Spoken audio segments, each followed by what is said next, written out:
Hello Instagram, comment allez-vous aujourd'hui? Bienvenue à mon 182e jour d'interview de femmes merveilleuses. Ça veut dire que je suis exactement à la moitié de mon challenge de 365 jours d'interview. Aujourd'hui, je fête les 6 mois. 6 mois de découverte, 6 mois durant lesquels j'ai découvert par jour une merveilleuse femme par jour. Je suis absolument trop contente. J'attendais que Instagram vous prévienne que je suis là pour accueillir Aurélie, mon invitée du jour, mon invitée numéro 6 mois. Yes! 6 mois, non mais 6 mois sur une vie, c'est incroyable. Ça veut dire que ça fait 6 mois que je rencontre une femme par jour merveilleuse. Je suis bluffée déjà d'avoir tenu 6 mois et que en même temps ça soit passé si vite. Donc je suis vraiment ravie. Voilà. Coucou Aurélie, comment vas-tu? Ben, ça va bien, écoute, super, il fait beau, tout va bien. Yes. Bienvenue à toi, bienvenue à vous. Je vais faire un rapide petit coucou parce qu'on a JC qui est là, Lee, Fanny. Coucou Fanny, coucou Lee. Lee qui me dit waouh, bravo Hélène, merci. Je suis trop contente en fait. Je suis vraiment très contente. Donc, pour faire court et pour faire rapide, on va passer 20 minutes Aurélie ensemble. 20 minutes durant Mhm. lesquelles tu vas te présenter, puisque je rappelle que je ne te connais pas, que je te rends Non. en live. Tu vas nous dire qui tu es, tu vas nous dire qu'est-ce que tu fais et tu vas nous dire comment est-ce que tu en es arrivé là. Voilà. Donc, je te laisse la parole maintenant et je te laisse nous partager qui es-tu dans un premier temps. Voilà. D'accord. Alors, donc, je me présente, je m'appelle Aurélie, j'ai 45 ans depuis hier, voilà, Joyeux anniversaire! merci. Et donc, moi, je suis infirmière depuis 20 ans et je travaille en libéral depuis 9 ans. Donc voilà. Et il y a 10 ans, je me suis formée en fait au massage parce que je voulais mettre ça en place dans mes soins à l'hôpital.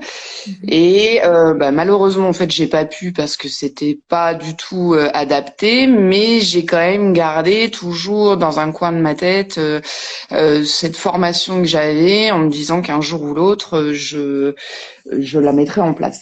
Et donc me voilà partie dans le libéral et en faisant des soins à mes patients, ça m'arrivait de les masser pour les soulager, etc. Et un jour, il n'y a pas très longtemps de ça, je me suis dit qu'il fallait que j'ajoute un petit plus à ça pour personnaliser les choses en fait. Et c'est là-dedans que je suis rentrée dans les huiles essentielles.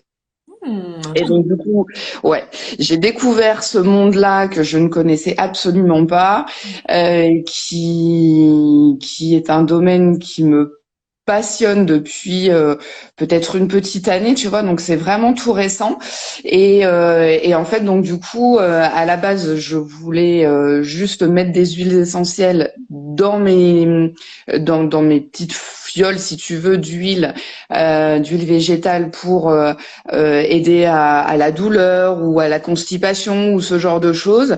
Et en fait, petit à petit, en découvrant les huiles essentielles, je me suis rendu compte qu'elles avaient un pouvoir qui était réellement magique et c'était vraiment quelque chose qu'il fallait absolument développer. Et donc, du coup, actuellement, je suis en formation pour pouvoir les utiliser, mais de manière beaucoup plus large et pas seulement au niveau de mes patients, mais aussi de pouvoir aider les personnes qui sont dans mon entourage ou les familles de patients, de pouvoir leur permettre d'utiliser des petites choses comme ça qui sont de manière beaucoup plus naturelle et dangereuse parce qu'il faut y faire attention, mais de revenir un petit peu à des choses essentielles et beaucoup plus naturelles que la chimie des médicaments. Hmm.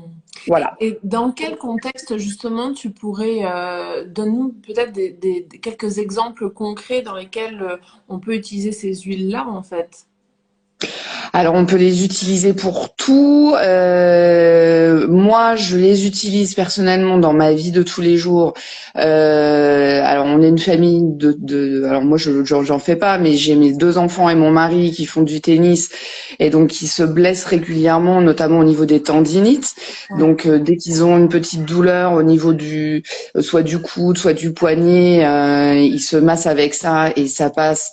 Le lendemain, c'est quasiment fini. Oh. Pour mes enfants, quand ils se blessent, quand ils sont où ils ont du mal à s'endormir aussi, j'ai utilisé ça sur ma fille.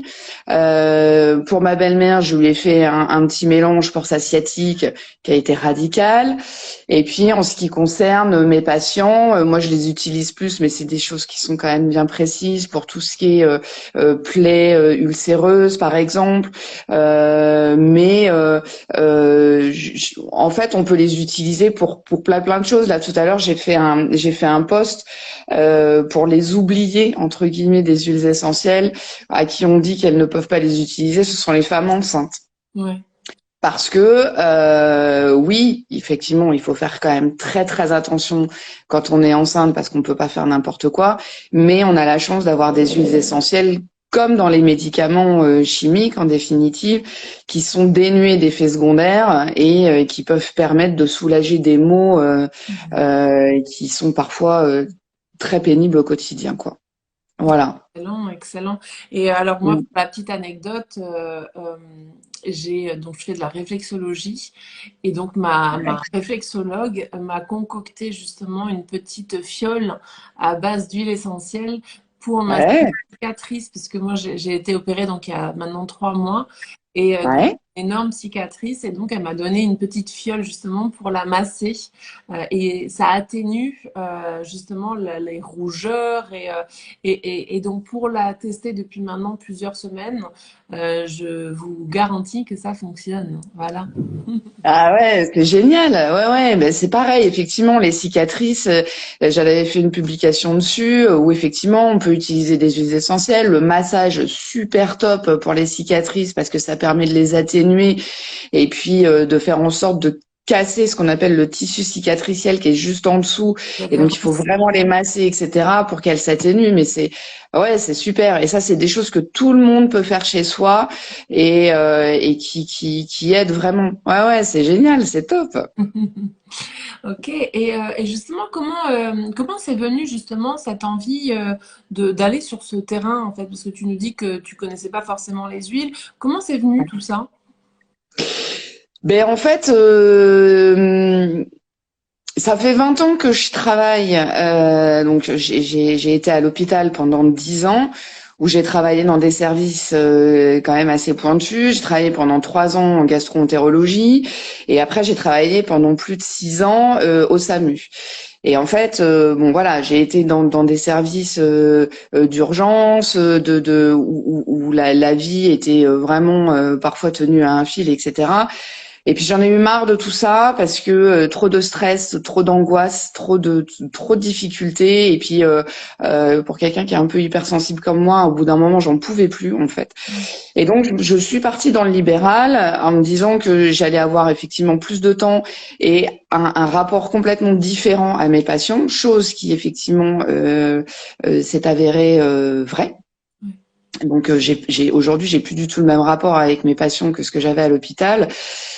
Et en fait, bon voilà, en faisant comment on appelle ça, des piluliers à des patients où je me suis rendu compte qu'ils prenaient parfois 15, 20 pilules par jour et qu'ils savaient même pas pourquoi et que en fait il y a des choses qui me paraissent tellement aberrantes, c'est-à-dire qu'on donne un médicament pour soigner quelque chose et en fait en définitive on ne soigne que le symptôme et c'est ça, c'est quelque chose qui est très global, mais on soigne le symptôme et on donne un autre médicament parce que il faut pallier à un effet secondaire de ce médicament-là. Et puis il y a un autre effet secondaire, donc on redonne un autre médicament et en fin de compte les gens se retrouvent avec des pilules à avaler où ils savent même pas pourquoi. Et en fait, moi, c'est quelque chose qui me paraît tellement dingue d'être capable d'avaler de la chimie comme ça.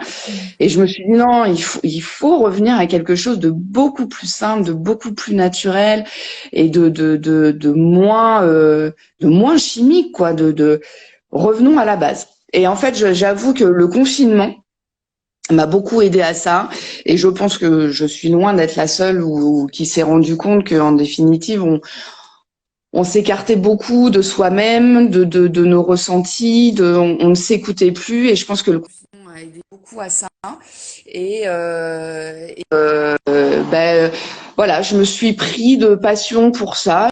J'ai essayé chez moi, j'ai essayé avec mes enfants, avec mon mari, et j'ai vu des des résultats qui étaient absolument mais je m'y attendais même pas, et qu'on ne pouvait pas avoir, que je n'avais jamais eu avec des traitements chimiques qu'on pouvait nous donner.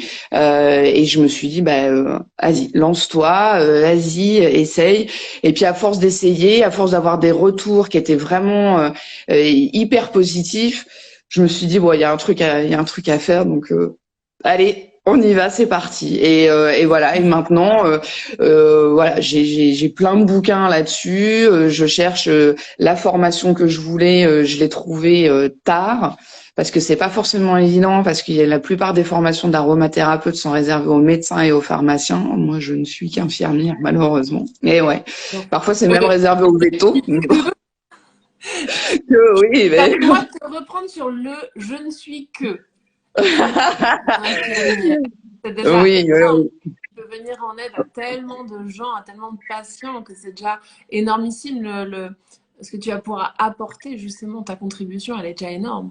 Donc, Oui, oui, oui. Et puis j'ai la chance d'être tombée parce que bon, moi, je n'ai pas, pour l'instant, je n'ai pas mon cabinet infirmière. Depuis que je suis arrivée dans les Landes, je ne fais que des remplacements. Et là, j'ai la chance d'avoir trouvé un remplacement dans un cabinet dans le Gers avec un collègue avec qui je m'entends hyper bien et qui est vraiment super, et qui me laisse en fait pouvoir utiliser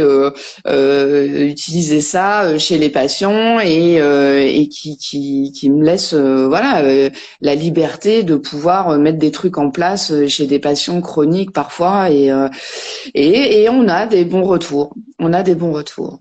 Mm. ouais. Je lisais le commentaire de JC qui concernant quand tu parlais de tous les médicaments, que voilà, des fois on te donne un médicament pour un effet secondaire d'un autre médicament, etc.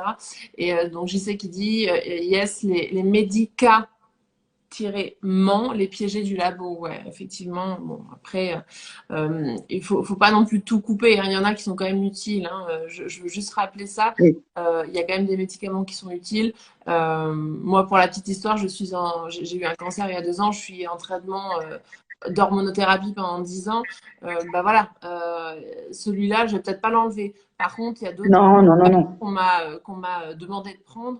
Moi, je les enlève parce qu'ils ne me conviennent pas forcément et que j'ai des effets secondaires que j'ai pas du tout envie d'avoir. Donc voilà, il faut pas tout enlever non plus, hein. Ah oui, non, non, non, surtout pas. Quand on a un traitement, il faut surtout pas l'arrêter comme ça du jour au lendemain. Et puis bon, voilà, c'est pour ça aussi que je cherche vraiment à me former d'un point de vue médical, parce que oui, on peut pas faire n'importe quoi, ni avec les médicaments, ni avec les huiles essentielles. Et je précise bien, bon, alors je le fais peut-être pas forcément sur tous mes postes, mais je précise bien qu'il faut quand même, avant d'utiliser les huiles essentielles, il faut l'avis d'un médecin ou l'avis d'un aromathérapeute ou d'un pharmacien, parce que voilà, on peut pas non plus utiliser, parfois sur certains traitements qu'on a au long cours, comme je pense au traitement antihypertenseur par exemple. Oui, les huiles essentielles peuvent être efficaces sur ça, mais il faut d'abord effectivement vérifier si c'est compatible avec le médicament, si on peut l'arrêter de manière progressive pour mettre en place une huile essentielle à côté. Mais non, non, surtout pas. Quand on a un traitement en cours, il faut surtout pas faire n'importe quoi. Et puis bon, voilà, toujours prendre un avis médical avant. Ouais, ouais, non, surtout. Yes. Très important. Et du coup, aujourd'hui, donc, finalement, ce sont tes patients que tu as actuellement qui bénéficient de cette, comment je vais l'appeler, peut-être pas accompagnement, mais cette, je sais pas comment l'appeler, de cette façon justement que tu as d'apporter ces huiles essentielles dans leur vie, ou tu ouvres les portes à d'autres, justement. C'était ça la question en fait.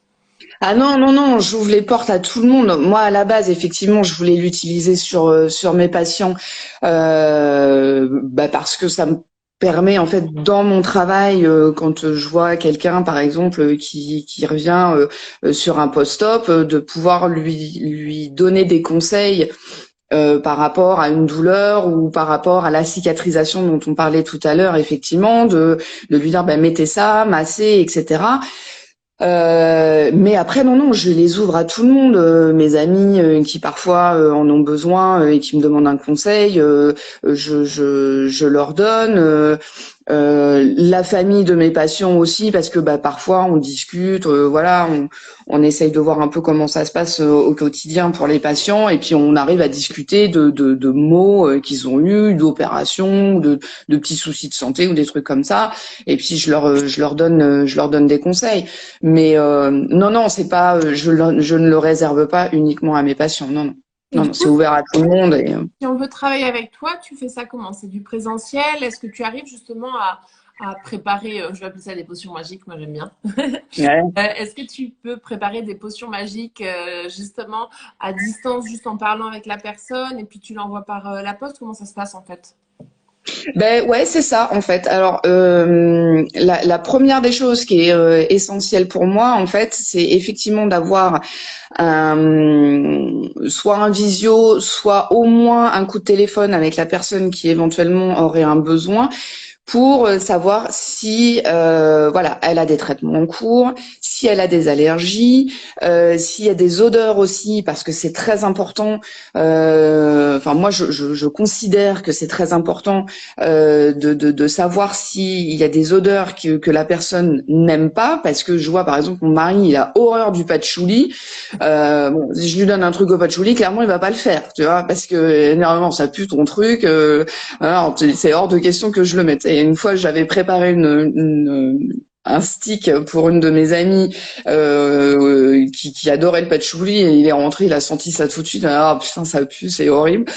Bon, donc voilà, donc c'est des choses. J'ai besoin de connaître la personne avant, et je trouve que déjà d'entendre la personne, que elle aussi elle m'entende, c'est aussi instaurer un rapport un peu de confiance.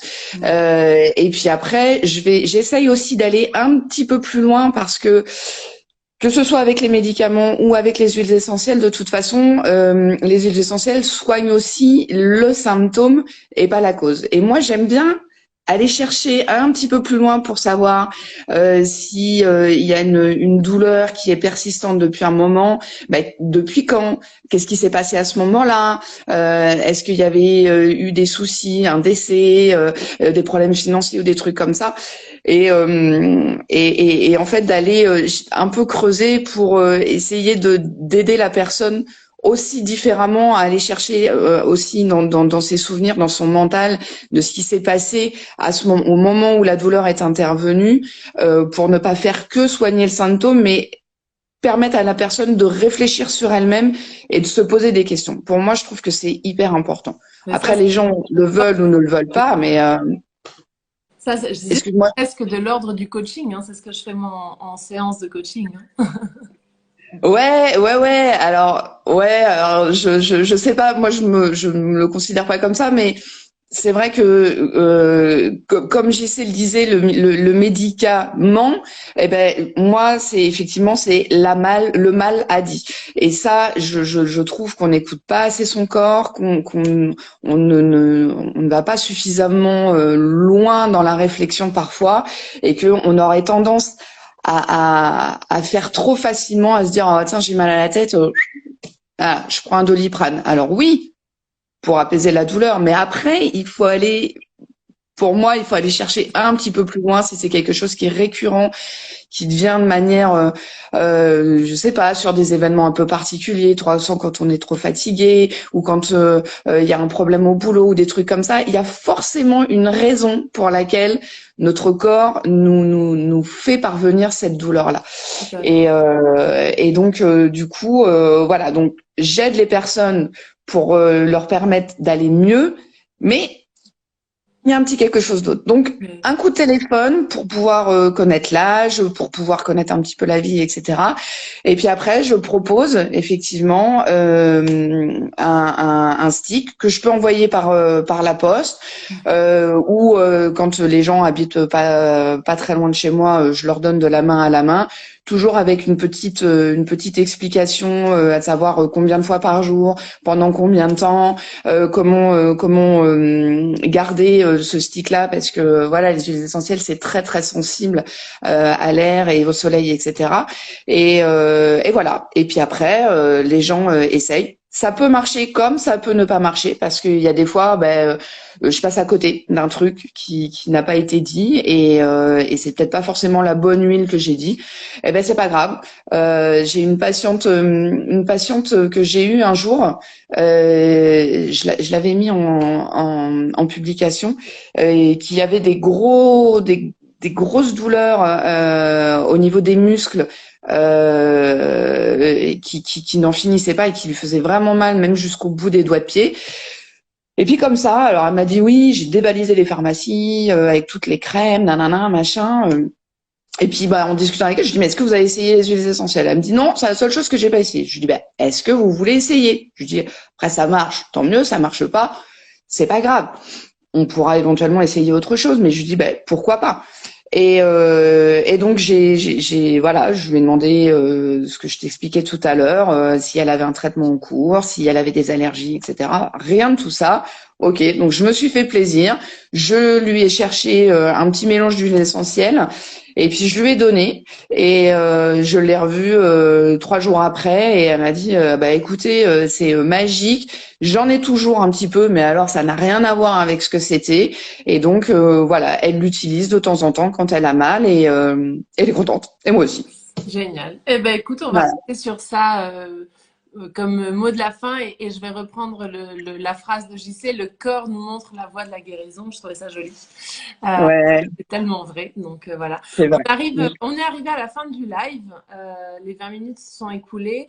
Avant de se quitter, je vais quand même te poser une dernière question très très rapidement.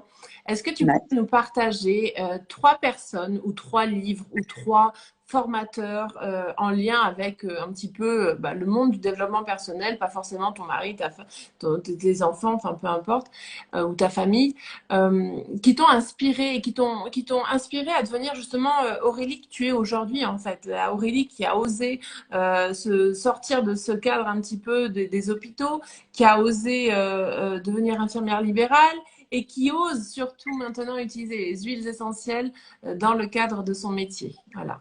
Donc, 3 inspirations. Alors, la première, c'est mon mari, parce que j'ai la chance d'avoir un mari qui... On pourra venir taguer. Hein. Des personnes qu'on pourra venir taguer justement pour que ça donne... En fait, le but de cette question, c'est de partager des inspirations qui peuvent devenir des inspirations pour d'autres personnes. Donc, si tu me tagues ton mari, ça veut dire que tout le monde va aller voir ton mari.